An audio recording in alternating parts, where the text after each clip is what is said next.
दोस्तों, आज हमारे लेक्चर की शुरुआत करेंगे एक महात्मा गांधी के बेहतरीन कोट से जो कि एजुकेशन पे रिलेटेड है। एजुकेशन में महात्मा गांधी जी क्या बोलते हैं कि जो लिटरली एजुकेशन है इसकी कोई भी वैल्यू नहीं होती है अगर ये साउंड करेक्टर नहीं बनाता है। दैट मीन्स कि अगर आपके पास एजुकेशन है लेकिन आप उसको सही तरीके से इम्प्लीमेंट नहीं कर पा रहे हो, आपके पास जस्ट डिग्री है लेकिन आपके पास नॉलेज नहीं है, आपके पास विजडम नहीं है, तो उस एजुकेशन का कोई भी यूज नहीं है, उस एजुकेशन की कोई भी वैल्यू नहीं है। तो ये कोट आप एथिक्स के किसी भी टॉपिक क्वेश्चन में जहाँ पे एजुकेशन से रिलेटेड कुछ भी पूछा जाए आप यूज कर सकते हैं और सेकंड पेपर में भी इसको यूज कर सकते हैं।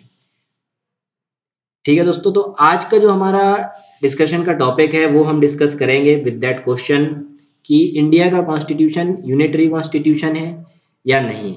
अगर यूनिटरी है तो ऐसे क्या फीचर्स हैं जो इंडिया के कॉन्स्टिट्यूशन को यूनिटरी बनाते हैं, और अगर यूनिटरी नहीं है और ऐसे क्या फीचर्स हैं, और उससे हमें ये भी पता चल जाए कि इंडिया का कॉन्स्टिट्यूशन यूनिटरी है तो ऑफकोर्स फेडरल नहीं होगा। बाद में हम कंक्लूजन पे भी देखेंगे। लास्ट लेक्चर में हमने डिस्कस किया था कि इंडिया का कॉन्स्टिट्यूशन फेडरल नेचर का है, यूनिटरी नहीं है। तो बाद में कंक्लूजन पे देखेंगे कि एक्चुअली इंडिया का कॉन्स्टिट्यूशन किस तरीके का है, क्या ये फेडरल है या फिर ये केवल यूनिटरी है या कुछ इनके बिटवीन है। क्या है इंडिया का कॉन्स्टिट्यूशन, इस पे हम ये टॉपिक खत्म होने के बाद डिस्कस करेंगे। काफ़ी इंपॉर्टेंट क्वेश्चन टाइप का बन जाता है। दोस्तों, मैं शिवम सोनी स्वागत करता हूँ आपका मेरे यूट्यूब चैनल पे। इंडियन पॉलिटी की सीरीज चल रही है, उसमें हमारा आज का डिस्कशन का जो टॉपिक है वो है unitary nature of Indian constitution. दोस्तों, अगर अभी तक आपने चैनल को लाइक नहीं किया है, शेयर नहीं किया है और सब्सक्राइब नहीं किया है तो कर दीजिए और इस सीरीज का एंजॉय कीजिए। देखो, यहाँ पे जो मोदी जी हैं, योगी जी को बोल रहे हैं कि सुनो, तो योगी जी बोल रहे हैं जो हुक्म मेरे आका। इससे ये पता चलता है कि मोदी जी की पावर जो है ना बहुत ज़्यादा है। तो ये इमेज मैंने इसीलिए डाला है कि आप ये समझ सकें कि अगर यूनिटरी पावर रहेगी और यूनिटरी नेचर ऑफ गवर्नमेंट रहेगी तो उस समय जो है सेंट्रल गवर्नमेंट के पास ज़्यादा पावर हो जाती है as compared to state government. अगर कंप्लीटली यूनिटरी गवर्नमेंट है तो उस केस में तो ये कंप्लीटली इसके अंदर आएंगे, जो मोदी जी बोलेंगे वही योगी जी को करना पड़ेगा। लेकिन अगर इन बिटवीन या कुछ और है तो थोड़ा बहुत वेरिएशन हो सकता है। इस लेक्चर के लास्ट में हमें पता चलेगा कि एक्चुअली इंडिया का कॉन्स्टिट्यूशन है कैसा, फेडरल है, यूनिटरी है या कुछ और है, कुछ अलग ही।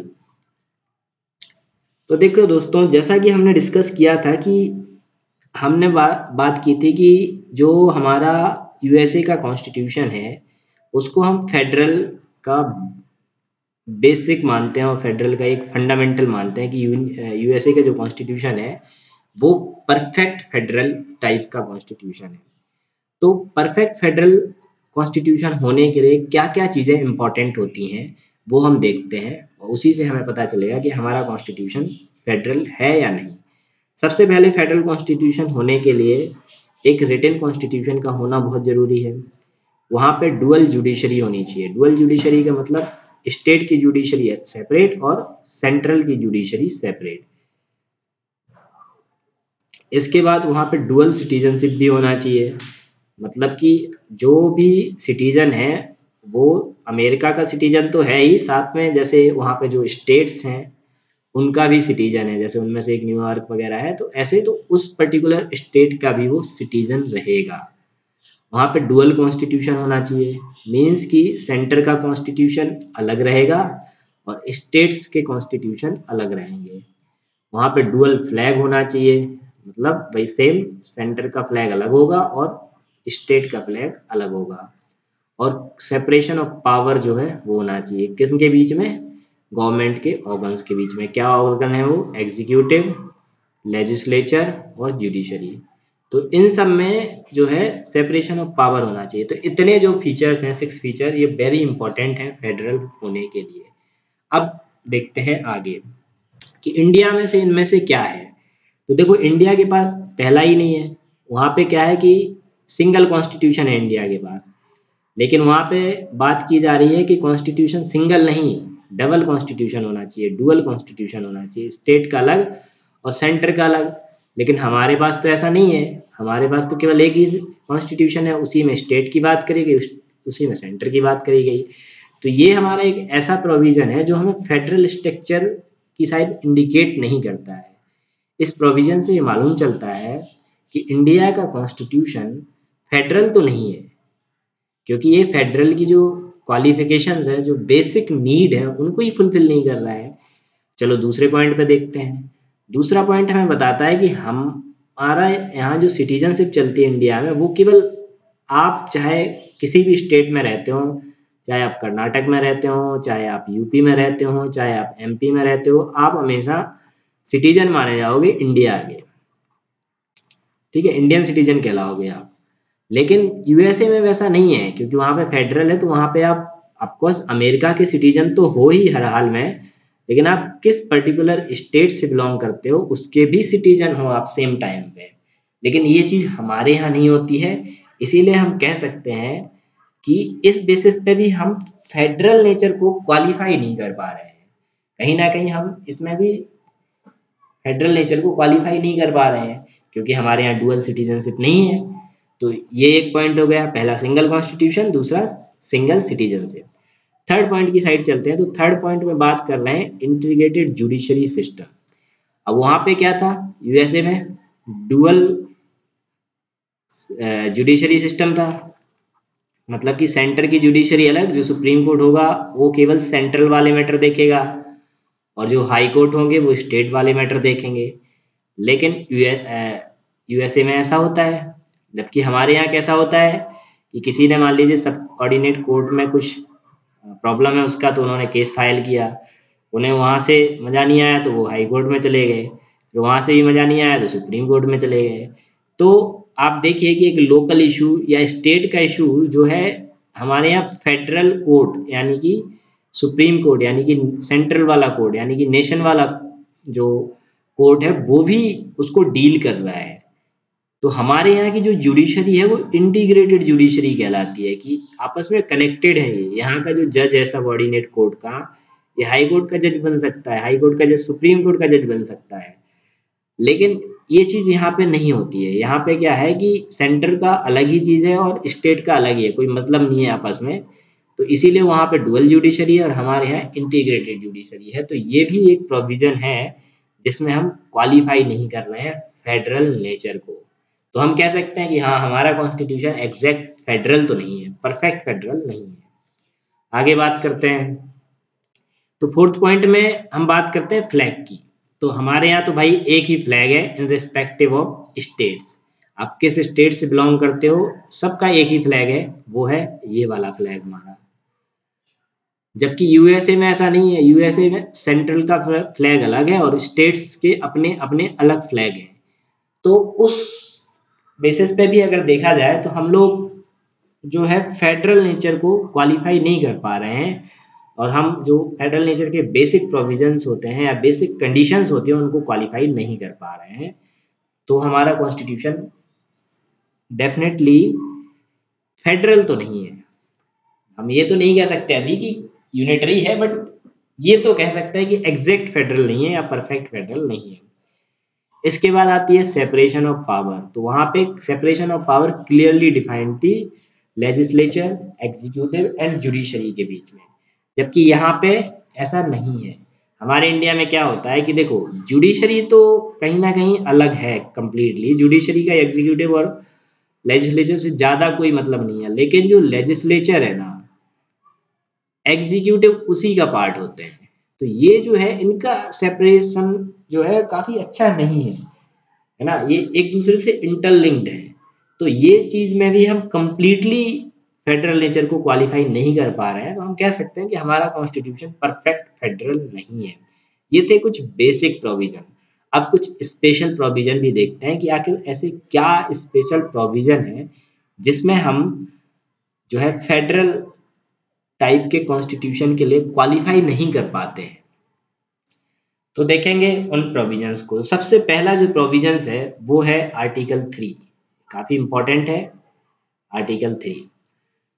तो आर्टिकल 3 में क्या बताया जाता है कि पार्लियामेंट के पास ये पावर होता है कि वो किसी भी स्टेट का नाम एरिया और बाउंड्री चेंज कर सकता है, वो भी स्टेट की परमिशन के बिना।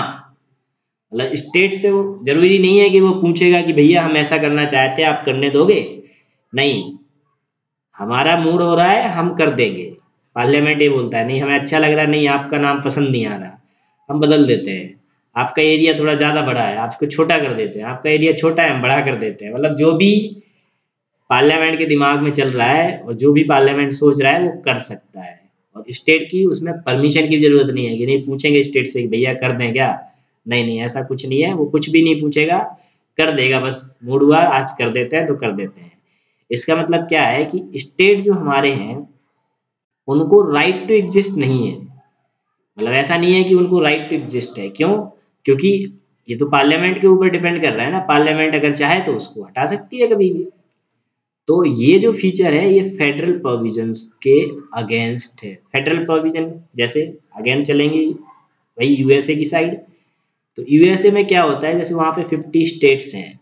ये 50 स्टेट ना एक सेंट्रल के साथ कॉन्ट्रैक्ट बेसिस पे हैं कि हाँ हमें भाई अच्छा लग रहा है, हम आपके साथ रहना चाहते हैं। अगर कल के दिन कोई स्टेट बोलेगा नहीं हम नहीं चाहते आपके साथ रहना, हमें अलग देश बनाना है अपना, तो यूएसए उनको मना नहीं कर सकता है कि नहीं आप नहीं बना सकते हो। क्योंकि उनका फेडरेशन है, वो अपना एक कॉन्ट्रैक्ट बेसिस पे एक साथ होकर के एक कंट्री बनाए हैं। अगर वो उनका इच्छा है कि हमें अलग होना है तो हो सकते हैं। जबकि हमारा यूनियन ऑफ स्टेट कहलाता है ना।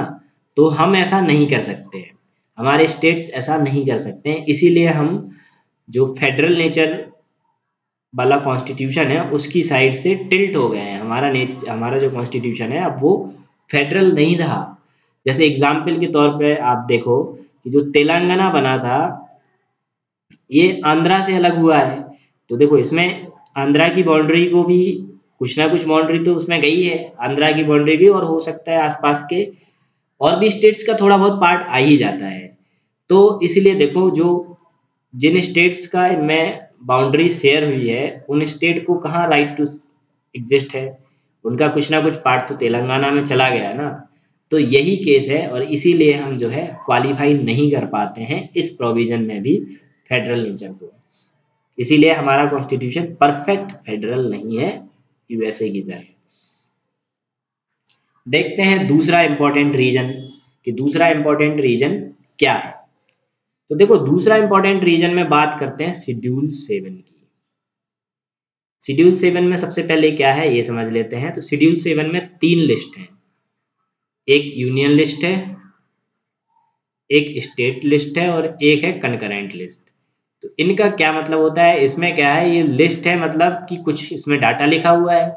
डाटा क्या है कि इसमें सब्जेक्ट की बात करी गई है कि जैसे मान लीजिए फाइनेंस का कोई मैटर है या मान लीजिए स्टेट में कोई लैंड का इशू है, तो डिफरेंट डिफरेंट सब्जेक्ट जो है डिसाइड किए गए। जैसे कि मान लीजिए फाइनेंस का कोई सब्जेक्ट है, डिफेंस का कोई सब्जेक्ट है, कम्युनिकेशन का कोई सब्जेक्ट है। तो ये सब्जेक्ट इस तरीके से डिवाइड किए गए हैं। कुछ सब्जेक्ट यूनियन को दिए गए हैं, कुछ स्टेट को दिए गए हैं और कुछ कंकरेंट लिस्ट में है। कंकरेंट लिस्ट वो होती है जो जिसपे दोनों का अधिकार होता है। अभी आगे बात करते हैं। तो देखो यहाँ पे सलमान खान को मतलब ऐसे बताया जा रहा है कि सलमान खान सबसे ज़्यादा पावरफुल क्यों है। सलमान खान पावरफुल इसलिए है, सलमान खान का मतलब यहाँ पे यूनियन की बात चल रही है कि यूनियन जो है हमारी या सेंटर की बात करें कि सेंटर इतनी पावरफुल क्यों है। उसके 3 कारण हैं, 3 सबसे बड़ी वजह है जो सेंट्रल को पावरफुल बनाती है।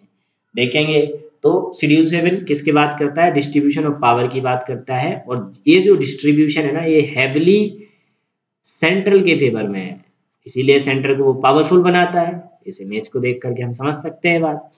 तो क्या ऐसी बातें हैं जिससे ये सेंटर को पावरफुल बनाता है। तो सबसे पहला और इम्पोर्टेंट चीज़ ये है कि जो यूनियन लिस्ट है ना वो लार्जेस्ट है। यूनियन लिस्ट में 100+ सब्जेक्ट है, जबकि स्टेट लिस्ट में इसके कंपेरिजन में बहुत कम सब्जेक्ट है, 60-70 के आसपास सब्जेक्ट है।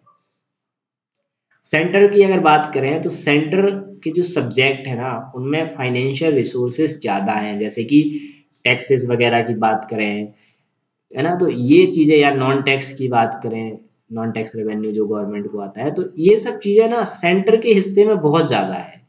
अब जिसके पास पैसा ज़्यादा होगा पावर तो उसकी ज़्यादा हो ही जाएगी, और लिस्ट ऑलरेडी बड़ी है, लिस्ट भी बड़ी है।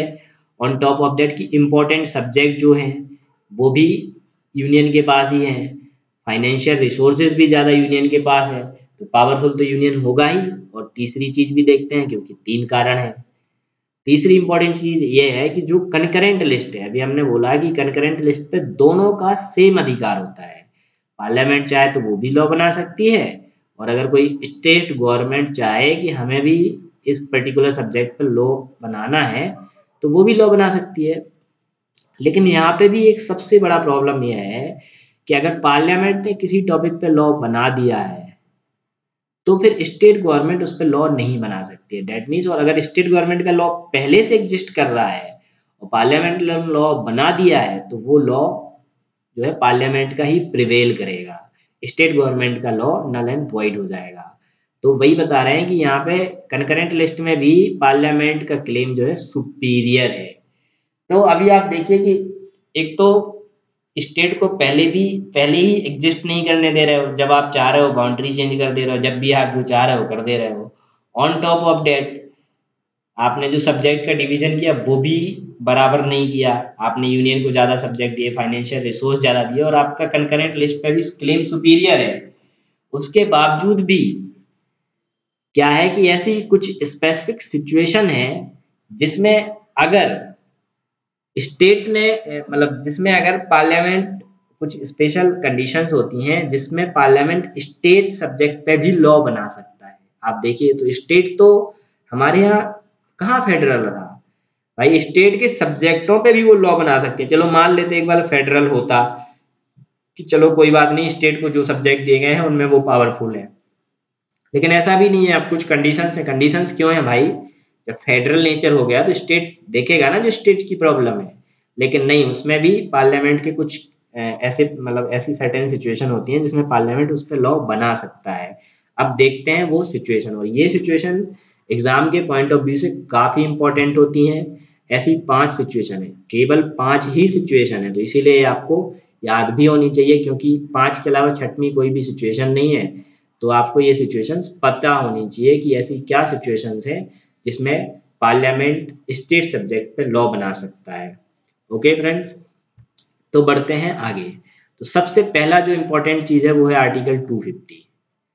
आर्टिकल 250 पार्लियामेंट को ये पावर देता है कि अगर कंट्री में नेशनल इमरजेंसी लगी हुई है तो उस समय स्टेट का जो लेजिस्लेटिव जुरिस्डिक्शन है वो आपको दे दिया जाएगा।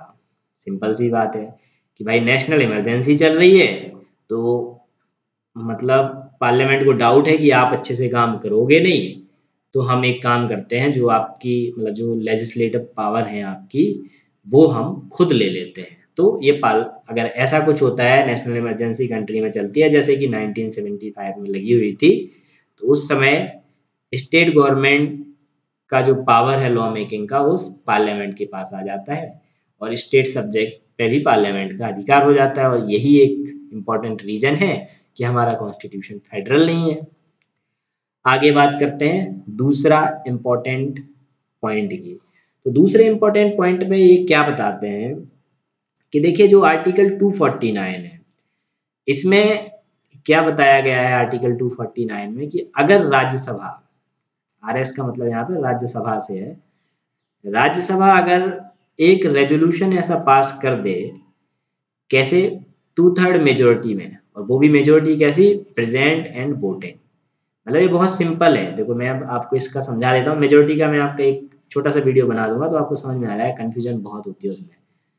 कैसी मेजोरिटी है? मान लीजिए इसके 245 मेंबर है टोटल, किसी दिन मान लीजिए 180 मेंबर आए हुए हैं और इसने कोई रेजोल्यूशन लाया तो 2/3 मेजोरिटी, तो इसका अगर देखोगे तो 120 आ जाएगा, यानी कि 120 लोग 180 में से अगर इसके सपोर्ट में वोट कर दिए तो वो मतलब वो रेजोल्यूशन पास हो जाएगा। आप देखिए कि कितना, ऐसा भी नहीं है कि 245 का 2/3 हो, नहीं, प्रेजेंट एंड वोटिंग का 2/3 है। तो ये भी बहुत सिचुएशन ऐसी है जहाँ पे स्टेट की पावर बहुत कम उसमें ज़्यादा मेजोरिटी भी नहीं ले रहे हैं और जो है पार्लियामेंट को दी जा सकती है। तो इसमें क्या होता है इस वाले आर्टिकल में 249 में कि अगर राज्यसभा ने एक रेजोल्यूशन पास कर दिया 2/3 मेजोरिटी से, तो उस केस में क्या होता है, राज्यसभा क्या बोलता है कि नेशन के इंटरेस्ट के लिए ये बहुत ही इम्पोर्टेंट है कि पार्लियामेंट पर्टिकुलर और स्पेसिफिक सब्जेक्ट पर लॉ बनाए, और वो सब्जेक्ट किसके रहेंगे, स्टेट गवर्नमेंट के।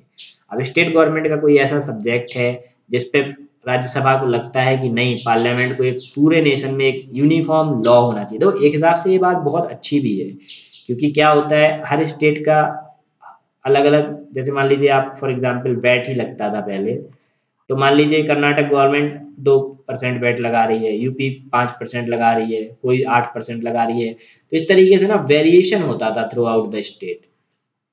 एक स्टेट से आप दूसरे स्टेट तक जाओगे तो वेरिएशन बहुत होते थे। तो इस हिसाब से देखा जाए तो ये प्रोविजन बहुत अच्छा भी है कि अगर आप यूनिफॉर्मिटी चाहते हो तो आप राज्यसभा जो है पार्लियामेंट को बोल देगी कि आप पर्टिकुलर और स्पेसिफिक सब्जेक्ट पे लॉ बना दीजिए, तो वो लॉ बना देगा, है ना। तो क्या है, पूरे कंट्री में यूनिफॉर्मिटी आ जाएगी।